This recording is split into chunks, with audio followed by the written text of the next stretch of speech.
ज्ञानाञ्जनशलाकया ज्ञानाञ्जनशलाकयः चक्षुरुन्मिलितं येन तस्मै श्रीगुरुवे नमः। हरे कृष्णा। आज गीता श्रृंखला के 58वें सत्र में आप सभी भक्तों का हार्दिक स्वागत है। आज हम श्रीमद् भगवद गीता के दूसरे अध्याय के श्लोक क्रमांक 29 का अध्ययन करेंगे। श्लोक इस प्रकार है। आचार्यवत् पश्यति कच्चिदेन आचार्यवद्वति तथैव सान्यः आचार्यवचनमन्यः शृणोति श्रुत्वा वैनं वेद न चैव कश्चित्। अर्थात कोई आत्मा को आश्चर्य से देखता है, कोई इसे आश्चर्य की तरह बताता है तथा कोई इसे आश्चर्य की तरह सुनता है, किंतु कोई इसके विषय में सुनकर भी कुछ नहीं समझ पाते। भगवान श्री कृष्ण आत्मा का एक और गुण, जैसा कि हमने श्लोक क्रमांक 13 से प्रारंभ किया था आत्मा के विषय में पढ़ना, अभी ये 29वें श्लोक तक पहुंचे और अगले श्लोक में तक भगवान श्री कृष्ण आत्मा का ज्ञान प्रदान करेंगे। इस श्लोक में भगवान श्री कृष्ण आत्मा के बारे में सुने और समझने के उपरांत भी हर एक का आत्मा को देखने का नजरिया अलग होता है। भगवान बताना चाह रहे हैं कि आत्मा के विषय में इतना सुनने के उपरांत भी हम श्लोक क्रमांक 13 से 29 तक पहुंच गए हैं। इतना विस्तार से भगवान के द्वारा बताए हुए ज्ञान को समझने का प्रयास किया, परंतु फिर भी आत्मा को देखने का नजरिया हर एक व्यक्ति का अलग होता है। कोई आत्मा को आश्चर्य से देखता है, कोई आत्मा को आश्चर्य की तरह देखता है, कोई आत्मा को देखकर भी कुछ नहीं समझ पाता।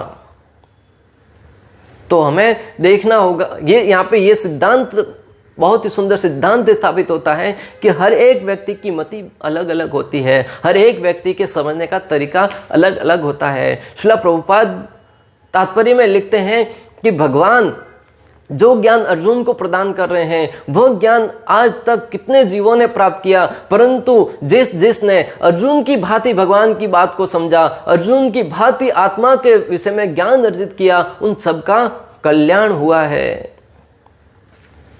विशाल पशु, विशाल वृक्षवृक्ष तथा 1 इंच स्थान में लाखों करोड़ों की संख्या में उपस्थित सूक्ष्म कीटाणुओं के भीतर अणु आत्मा की उपस्थिति निश्चित रूप से आश्चर्यजनक है, और आश्चर्य होगा भी क्यों नहीं।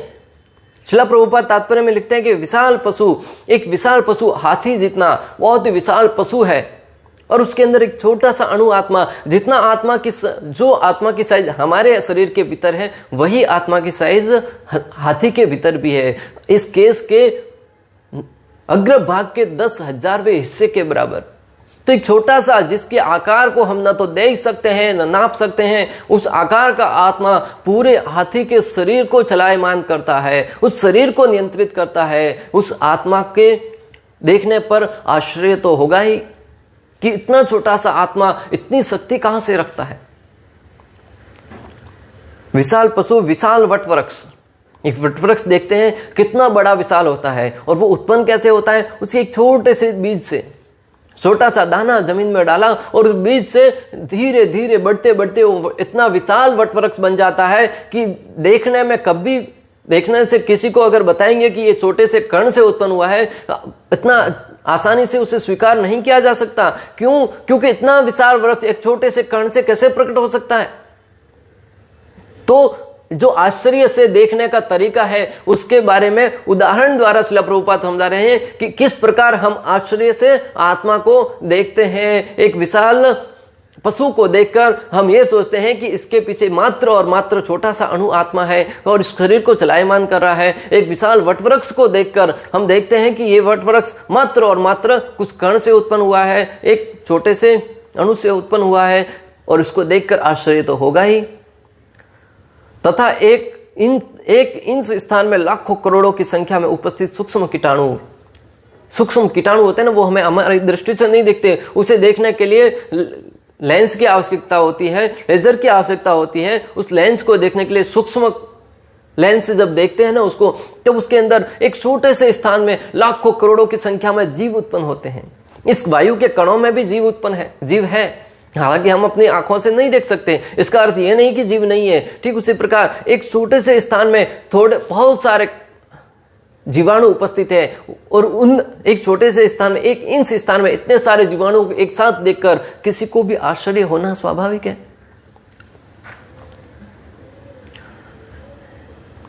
सूक्ष्म कीटाणुओं के भीतर अणु आत्मा की उपस्थिति निश्चित रूप से आश्चर्यजनक है। और एक इंच के अंदर इतने लाखों करोड़ों जीव हैं, उनके अंदर भी प्रत्येक जीव के अंदर अणु आत्मा है। और जब हम इस बात के विषय में सुनते हैं कि विशाल से विशाल वृक्ष के अंदर भी अणु आत्मा है और विशाल छोटे से छोटे जीवाणु में भी अणु आत्मा है, और इस बात को देखकर हर किसी को आश्चर्य होता है। आचार्यगण उदाहरण देते हैं कि हनुमान जी जब लक्ष्मण जी, रामायण का प्रसंग है, रामायण है वो बहुत ही सुंदर ग्रंथ है। रामायण में प्रसंग आता है कि जब लक्ष्मण जी मेघनाथ के साथ युद्ध करते हुए मेघनाथ के किसी अस्त्र से जब वो मूर्छित हो जाते हैं, तो मूर्छित अवस्था में भगवान श्री रामचंद्र है और सारी वानर सेना है वो बहुत ही शोकाकुल हो जाती है, शोक मग्न हो जाती है। उस अवस्था में हनुमान जी स्वयं जाकर रावण का जो वैद्य था उसको ही उठाकर लेके आ जाते हैं, उसको उसके घर के साथ सहित वहां पे लेके आते हैं और उसको ज्ञान देते हैं कि एक वैद्य का कर्तव्य क्या होना चाहिए। एक चिकित्सक का कर्तव्य है कि एक मरीज का अच्छे से उपचार करे। वह दुर्भाग्य से आज तारीख में उस पैसे को, उस व्यवसाय को, उस पैसे को जो चिकित्सक का कर्तव्य होता था कि वो मरीज का उपचार करे, उसको बिजनेस बना लिया, व्यापार बना लिया, धन कमाने का जरिया बना लिया है।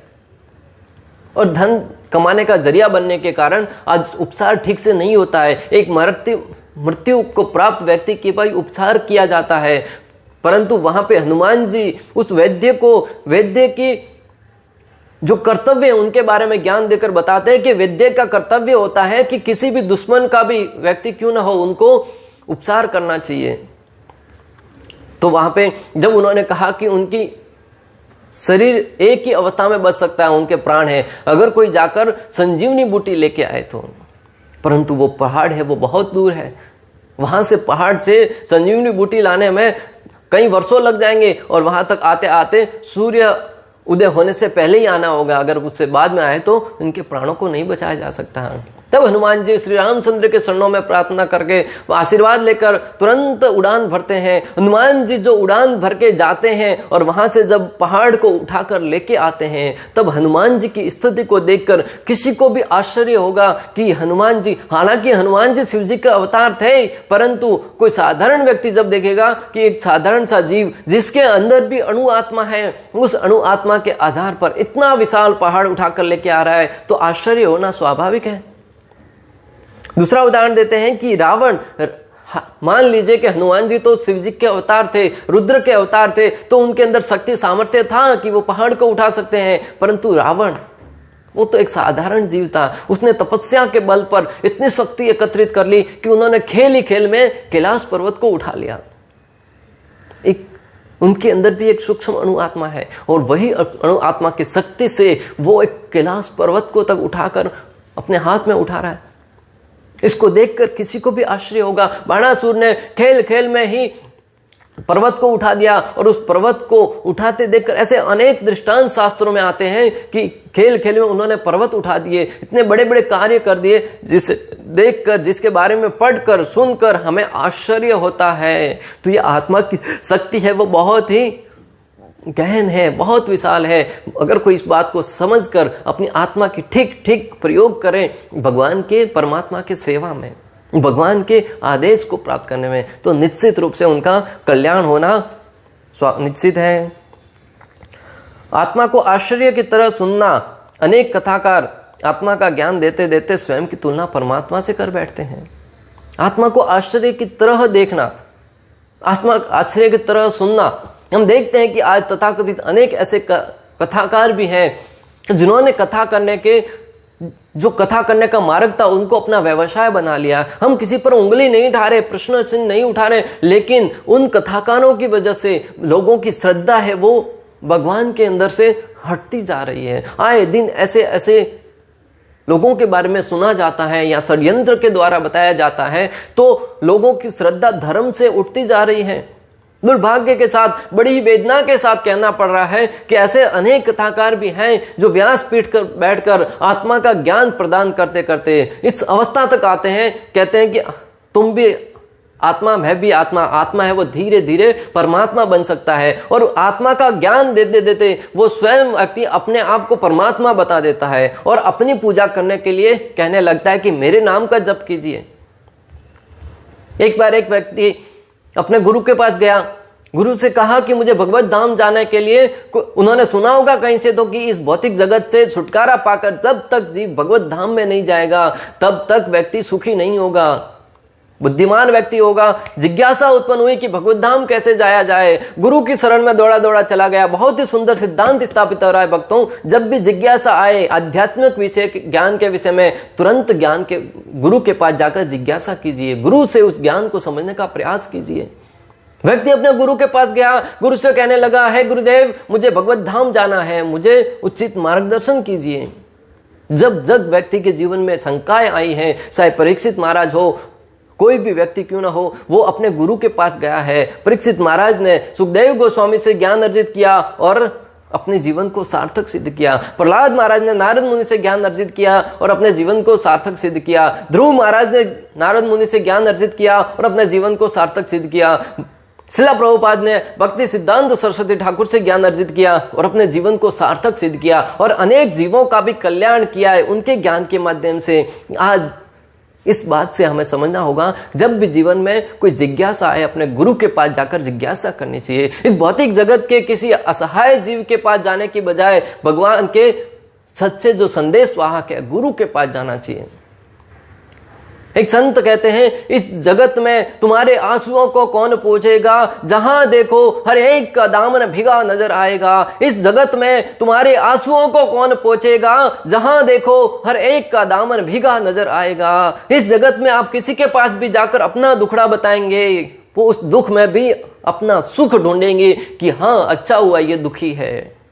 कोई आपके ऊपर सर पर हाथ रखकर आपके सांत्वना देने वाला नहीं मिलेगा। तथाकथित देखने में सांत्वना देगा परंतु आपके आंसुओं को नहीं पहुंच पाएगा, क्योंकि वो भी किसी न किसी समस्या से दुखी है। वो तुम्हारा आंसुओं को क्या पहुंचेगा, हर एक का दामन है वो भीगा नजर आएगा तुम्हें। इसलिए सच्चा ज्ञान अर्जित करना चाहते, अपना कल्याण करना चाहते तो गुरु के पास जाइए। व्यक्ति गुरु के पास गया, गुरु से निवेदन करने लगा, है गुरुदेव मुझे भगवत धाम जाना है, रास्ता बताइए, ज्ञान प्रदान कीजिए। तब गुरुदेव ने कहा कि आज से मेरे नाम का जप करते लगो, मेरे नाम का जाप करो, प्रतिदिन पूरा दिन बैठकर मेरे नाम का जप कीजिए, तुम निश्चित रूप से भगवत धाम जाओगे।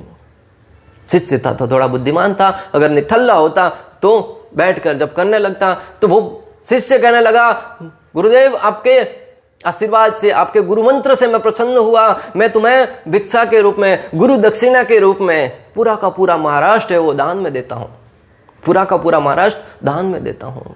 गुरु ने कहा, अरे मूर्ख, तुम्हारे रहने के लिए 4x4 का कमरा है, तुम्हारे खुद के रहने का कोई ठिकाना नहीं, जो घर है वो भी भाड़े पे लिया हुआ है, तुम मुझे महाराष्ट्र कैसे दक्षिणा में देते हो? क्या महाराष्ट्र तुम्हारे बाप का है क्या महाराष्ट्र तुम्हारे पिताजी का है क्या?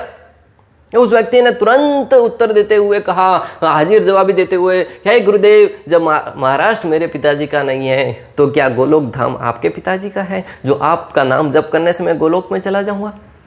अगर गोलोक में जाना है तो गोलोकपति श्री कृष्ण के नाम का, भजेंद्र नंदन भगवान श्री कृष्ण के नाम का भजन करना होगा, तब मैं जाकर भगवत धाम जाऊंगा। तो आज के तथाकथित व्यक्ति हैं वो अपने नाम का ही गुणवान करवाना चाहते हैं, अपने आप की पूजा करवाना चाहते हैं। क्यों? उनको भी अज्ञान है और वो सैकड़ों लोगों को भी अज्ञानता के अंदर दलदल में धकेलते जाते हैं और उनके भी जीवन के अधोगति के कारण बनते हैं। इसलिए जब भी गुरु स्वीकार करें, जब भी आध्यात्मिक विषय में ज्ञान अर्जित करना हो, बहुत ही ध्यान पूर्वक एक एक पग को आगे बढ़ाना चाहिए, तथा कि कौन सा संप्रदाय है वो सटीक है, कौन सा संप्रदाय वो पूर्ण रूप से सही है, गुरु परंपरा के माध्यम से आ रहा है, उसका ज्ञान करके फिर अपनी शरणागति देखो। दूसरों को देखकर तथाकथित तरीके से भेड़ की चाल पर पीछे नहीं चलना चाहिए कि उस व्यक्ति के हजारों शिष्य हैं, मैं भी उनका शिष्य बन जाता हूं। कुछ व्यक्ति, इस मेरे गांव वालों ने उनकी शिष्यता स्वीकार करी है, मैं भी उनको अपना गुरु बना लेता हूं। नहीं,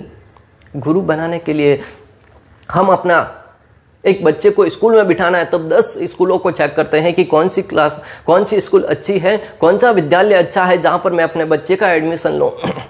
तो एक साधारण भौतिक ज्ञान अर्जित करने के लिए जब आप इतने कक्षाओं को टटोलते हैं, इतने सारे विद्यालयों को टटोलते हैं, तो आध्यात्मिक ज्ञान जो कि परमात्मा की प्राप्ति कराने वाला है, उस ज्ञान को प्राप्त करने के लिए आप क्या सामान्य कभी ऐसी तहकीकात नहीं करेंगे, ऐसा मार्ग नहीं ढूंढेगी कि कौन सही है कौन गलत है?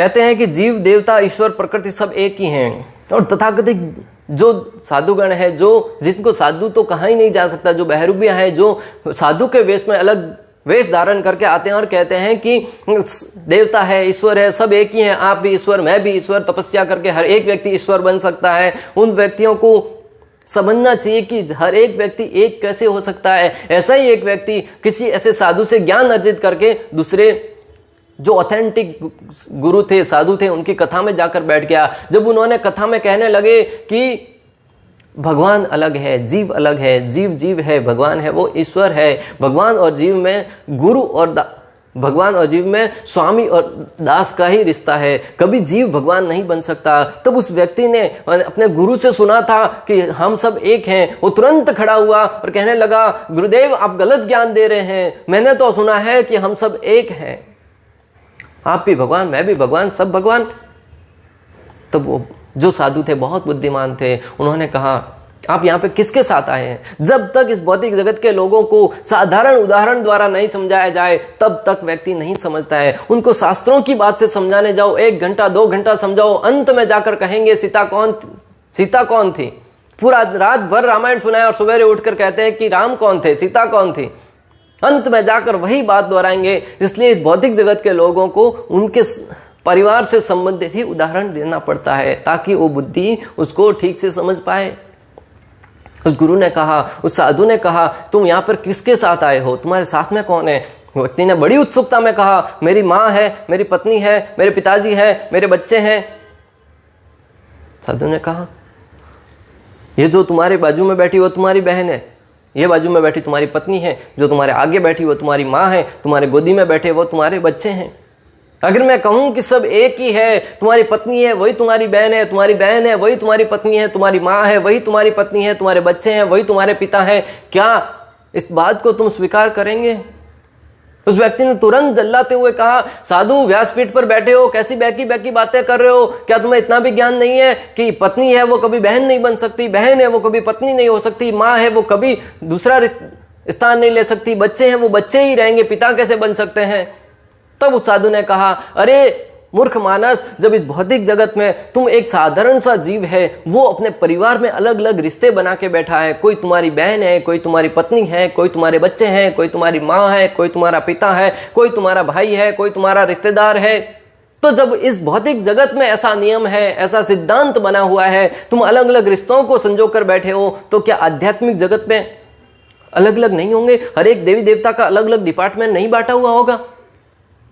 वहां पे सब एक कैसे हो सकते हैं? जब तुम्हारे भौतिक जगत में रिश्तों में अलग अलग बनाए हुए सिद्धांत, तो ईश्वर भी अलग है, जीव अलग है, देवता अलग है, अलग अलग योनि के पशु पक्षी सब अलग अलग है, मात्र और मात्र सब भगवान की सेवा के लिए बनाए गए हैं। इस सिद्धांत के द्वारा हमें समझना होगा कि भगवान परम ईश्वर है, हम उनके दास हैं। इस भाव से जब जीवन यापन करेंगे ना, तब जीवन में सुखी हो पाएंगे। श्रील प्रभुपाद लिखते हैं कि अल्पज्ञ तथा दुराचारी व्यक्ति अणु आत्मा के स्फुलिंग के चमत्कारों को नहीं समझ पाते, भले ही उसे बड़े से बड़ा ज्ञानी जिसने विश्व के प्रथम प्राणी ब्रह्मा को भी शिक्षा दी हो क्यों न समझाए। श्रील प्रभुपाद बहुत ही एक तरीके से यहाँ कहा जाए डंडे मार के ऐसे समझाते हैं कि जो अज्ञानी व्यक्ति हैं, जो अल्पज्ञ हैं, जो इस बात को नहीं समझ सकते कि भगवान कौन है, ईश्वर कौन है, जीव कौन है, प्रकृति कौन है, उनको भले इस सृष्टि के प्रथम जीव ब्रह्मा जी को जिन्होंने ज्ञान दिया, स्वयं भगवान श्री नारायण, उन्होंने ब्रह्मा जी को ज्ञान दिया, अगर वही नारायण उनको ज्ञान देने के लिए भी आ जाए ना, तब भी वो उस ज्ञान को स्वीकार नहीं करेंगे। आप बोलेंगे कि नहीं, भगवान तो आ जाए तो हम ज्ञान अर्जित कर लेंगे। अरे तो ऐसे बहुत सारे उदाहरण भरे पड़े हैं, दुर्योधन को ही ले लीजिए। भगवान श्री कृष्ण जो संपूर्ण सृष्टि के एकमात्र मालिक हैं, स्वयं गए थे दुर्योधन को समझाने के लिए कि पांडवों को 5 गांव दे दो, परंतु दुर्भाग्यशाली दुर्योधन अल्प ज्ञानी, अल्प बुद्धि, मूर्ख व्यक्ति भगवान को समझ नहीं पाया और कहने लगा कि कृष्ण को बंदी बना लो। जो भगवान जिनके नाम का जप करने से, जिनके नाम का उच्चारण करने से व्यक्ति इस भवबंधन से मुक्त हो जाता है, उनसे कह रहा है कि उन्हें बंदी बना लो। कौन बंदी बना सकता है भगवान को? भगवान ने तुरंत अपना विराट रूप दिखाया और उस दुर्योधन को निस्तासूर कर दिया, उसके अहंकार को सूर कर दिया। फिर भी वो मूर्ख व्यक्ति नहीं समझ पाया कि भगवान कृष्ण है, वो भगवान है। वो सोचने लगा ये तो मायावी है, जब दुर्योधन जैसे व्यक्ति स्वयं श्री कृष्ण समक्ष होते हुए भी इस बात को स्वीकार नहीं कर पाए कि कृष्ण भगवान है और जो ज्ञान दे रहे हैं वो सही है, उस ज्ञान को स्वीकार करके मैं जीवन को धन्य बना लूं, तो इस भौतिक जगत के आज के व्यक्तियों को अगर कोई आकर कहे कि मैं भगवान हूं और ज्ञान ले, तो वो नहीं लेगा। इस बात को बहुत सरलता से समझा जा सकता है। इंद्रिय तृप्ति की बातों में फंसकर लोग भौतिक शक्ति माया से इस तरह मोहित होते हैं कि उनके पास आत्मज्ञान को समझने का अवसर ही नहीं होता। श्रील प्रभुपाद लिखते हैं कि इंद्रिय तृप्ति की बातों में फंसकर लोग भौतिक शक्ति माया से इस तरह मोहित हो जाते हैं कि उनके पास आध्यात्मिक ज्ञान अर्जित करने का अवसर ही नहीं होता, आत्मज्ञान रखने का अवसर ही नहीं होता। हम देख रहे हैं कि संपूर्ण विश्व में हर एक व्यक्ति इंद्रिय तृप्ति के पैसे यूं पागल है। सवेरे उठते ही उनका मन है वो यूं चलायमान हो जाता है, तुरंत उठता है, नाश्ता पानी करके तैयार होकर तुरंत ऑफिस की तरफ दौड़ने लगता है। ट्रेनों में प्रतिदिन हजारों लाखों व्यक्ति एक स्थान से दूसरे स्थान पर गति करते हैं, फ्लाइट के माध्यम से, ट्रेन के माध्यम से, गाड़ियों के माध्यम से, बहुत जगह भागम दौड़ कर रहे हैं। उनके पास समय ही नहीं है कि वो आत्मज्ञान के विषय में सुने। इंद्रिय तृप्ति में इतने मग्न हैं, उनके पास इतना धन है कि आने वाली 5 पीढ़ियां उनके उस धन का सेवन करके भी भूखी नहीं मर सकती। फिर भी हाय मारी में ऐसे जकड़े हुए हैं कि आए दिन धन के लालच में, लोभ के लालच में आकर व्यक्ति पूरा दिन इधर उधर भागता रहता है, परंतु वो कभी संतुष्ट नहीं हो पाता। जब तक व्यक्ति इस मोह को नहीं त्याग कर, इस इंद्रिय तृप्ति के मोह को त्याग कर जब तक आध्यात्मिक ज्ञान अर्जित करने की जिज्ञासा नहीं करेगा, तब तक आत्मज्ञान को नहीं समझेगा। लोभी व्यक्ति है वो इस जीवन में कभी सुखी नहीं हो सकता। एक समय की बात, एक व्यक्ति ने अपने बेटे को शिक्षा अर्जित करने के लिए भेजा। वो गुरुकुल में जाकर सारे वेदों को पढ़ लिया, सारे के सारे व्याकरण को पढ़ लिया, सारे शास्त्रों को पढ़ लिया। जब उसकी शिक्षा संपन्न हुई तब घर की तरफ आया, तब घर पिताजी के पास आकर कहने लगा, पिताजी की आप बहुत गर्व से सीना चौड़ा हो जाएगा आपका ये बात सुनकर कि आपका बेटा है वो सारा ज्ञान अर्जित करके आया है। इस कोई भी ऐसा ज्ञान नहीं है जो आपके बेटे से मस्तिष्क से अछूता रहेगा। वो पिताजी ने परीक्षा लेने के उद्देश्य से बेटे से कहा, अच्छा बेटा मैं बहुत प्रसन्न हुआ तुमसे ये बात सुनकर कि तुम सारा ज्ञान अर्जित करके आए हो, तो मुझे ये बताइए कि पाप का बाप कौन है? इस पाप का बाप कौन है? पाप हम अनेक प्रकार के पाप करते हैं, पाप का बाप कौन है? तब वो सोचा कि इतने सारे शास्त्र पढ़े, इतने सारे व्याकरण पढ़ी, कहीं इसके विषय में तो ज्ञान नहीं था। तो तुरंत निकल पड़ा पुनः ज्ञान अर्जित करने के लिए, शर्मिंदा होकर कि पिताजी के एक प्रश्न का उत्तर नहीं दे पाया। इतना ज्ञान अर्जित किया, सोचा था बड़े बड़े लोगों के सामने व्याख्यान करूंगा, कथा करूंगा, परंतु मेरी तो एक न चली। पहले ही प्रश्न में पिताजी ने धराशायी कर दिया। तुरंत ज्ञान लेने के लिए निकल पड़ा, बाहर इधर उधर घूमने लगा, भूख प्यास से इतना व्याकुल हो गया। एक घर के सामने जाकर कहने लगा कि माते मुझे पानी पिलाओ। जैसे ही स्त्री बाहर आई, पानी पिलाया, और पानी पीने के उपरांत उसने परी से पूछा, तो स्त्री ने कहा कि मैं तो एक वैश्या हूं। तुरंत कहने लगा कि मैं तो आज दूषित हो गया, मैंने वैश्या के हाथ से पानी पी लिया, मुझे जाकर तपस्या करनी होगी, अनेक प्रकार के ऐसे जप करना होगा जिससे मैं इससे शुद्ध हो सकूं। वैश्या ने, जो बहुत ही नम्र स्वभाव की थी, उन्होंने कहा कि अभी जल पी ही लिया है तो भोजन भी करके जाइए और थोड़ा एक्स्ट्रा तपस्या कर लेना, आप बहुत ही भूखे लग रहे हैं, बहुत ही थके हुए लग रहे हैं, आकर भोजन कर लो। अनेक प्रकार से अनुग्रह करने के उपरांत वो व्यक्ति नहीं मान रहा था। तब उस वैश्या ने कहा कि अगर तुम भोजन कर लोगे तो तुम्हें 2 सोने की मोहरें प्रदान करूंगी। बोले कि ठीक है, मैं इच्छा तो नहीं है परंतु तुम कह रही हो इतने प्रेम से, तो मैं तुम्हारी प्रसन्नता के लिए भोजन कर लेता हूं।